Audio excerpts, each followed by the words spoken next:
And may I tell you, if you know your scripture, everything, every crime in the world possible to man is described in the Bible openly. There isn't a crime, you name it, that is not described in the Bible openly. Man goes through them.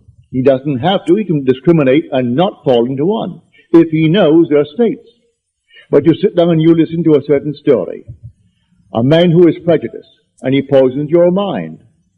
And you fall into that state and accept his prejudiced mind.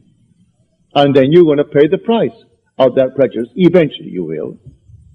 You don't have to accept it. You go into a restaurant, you don't say, bring me what the chef wants to get rid of tonight. Bring me a menu. And then you order. Maybe he only has that one order that you want. No one else wants it, but you want it. I go into a restaurant back in New York City a few years ago. It was early, I grant you. It was only 11 in the morning, but I had no breakfast. It was brunch. And I took some friends into the Hilton Hotel. And I went to this Bourbon room. Well, it was Sunday, and I don't dress up at Sunday. I went in with an open shirt.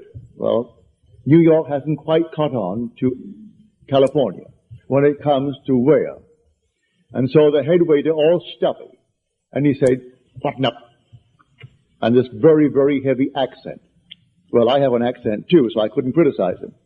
But here he is with this very, very heavy accent, and he's criticizing my appearance because I had on a jacket, yes, but my shirt was open at the neck. And I'm taking 5 people in to brunch. So I buttoned up the collar, and he gave me a table off the wing, not to be seen by those who were coming with ties and shirts. And then I said, all right, I want clams. When the waiter took my order, clams. I said, yes, I want clams. I don't want bacon and eggs, and I don't want the usual breakfast that you think you're going to serve everyone. I want clams for breakfast. Bring me clams. So he delayed and delayed, and finally he bought the clams. And I said, come back here, please. This isn't charity. I'm paying for it. Bring me, I want some horseradish, and I want a little Tabasco sauce. Reluctantly he goes and he gets that.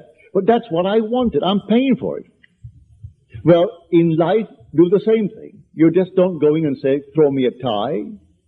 You select one from maybe 100. A silly little thing that you put around your neck. But you still want one tie, and you want to pick it up. The same thing is true of these states. Don't let anyone poison you and throw you into a state, because you're going to pay the price of that state.